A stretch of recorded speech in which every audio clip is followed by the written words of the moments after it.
ভাইটি বাইক দিয়ে আসছিল, মাইক্রো গাড়ি তার সামনে দাঁড় করালো। আর দেখতে পেলো এই ভাইটা নামলো, এই ভাইটা নামলো। আর কাছে গিয়ে তখন এই পেপারটা শো করলো। আর পেপারটা হাতে নিল, দেখতে পেলো তার বাইকের কিস্তি।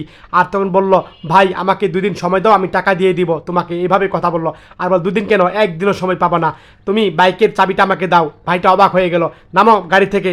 আর এভাবে নামতে বলল। আর তখন তার বাইকে উঠলো, ভাই আমাকে একটু সময় দাও। ফাইলটা নিয়ে নিল, কোনো সময় দিল না। এক পর্যায়ে তারা বাইকে উঠলো আর বাইক নিয়ে চলে গেল। ভাইটা হাত বাড়ালো, তারা কোনো কথাই শুনলো না। এক পর্যায়ে তার বন্ধুরা বসে রেস্টুরেন্টে আড্ডা দিচ্ছিল। আর এই বন্ধু দেখতে পেলো তার বন্ধুর বাইক। আরে আসিফের বাইক এই পোলা চালাচ্ছে। আর বলো, হ্যাঁ দেখতে তো আসিফের বাইকের মতো আরে চল চল আমরা সবাই যাই দেখি। আর তখন সবাই গেল বন্ধুরা। আর গিয়ে তখন এই বাইকে দাঁড় করালো। আর বললো, ভাই এটা তো আমার বন্ধুর বাইক, আপনার কাছে কেন? আর তখন এই পেপারটা শো করলো। আর তখন দেখতে পেলো বাইকের কিস্তি বাকি আছে, তার জন্য নিয়ে আসে। আরে বন্ধু, আমরা থাকতে আমার বন্ধুর বাইক নিয়ে যাবে, এটা মেনে নিতে যাওয়া যায় না। আর তখন এভাবে কথা বলছিল। আর এদিকে রুমে এই বন্ধুটা কান্না করছিল, তার বাইক নিয়ে গিয়েছে। আর তখন কে জানি কলিং বেল বাজালো।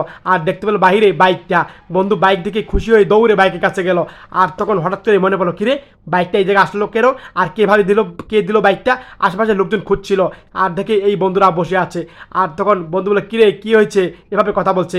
আর কল্পনা দেখলো এই বন্ধুর গলার চেন দিয়েছিল বাইক নেওয়ার জন্য। আর বন্ধু তখন তার হাতের ব্রেসলাইট দিয়েছিল খুলে স্বর্ণের। আরেক বন্ধু এটা ঘড়ি দিয়েছিল।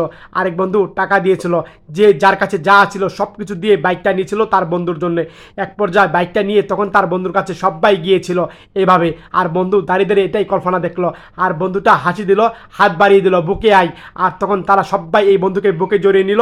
আর তখন কিছুক্ষণ আনন্দ মুহূর্ত উৎসব করলো এই বন্ধুকে নিয়ে। তারা মজা করলো। সত্যি বন্ধুত্বের ভালোবাসা দেখে ভালো লাগলো।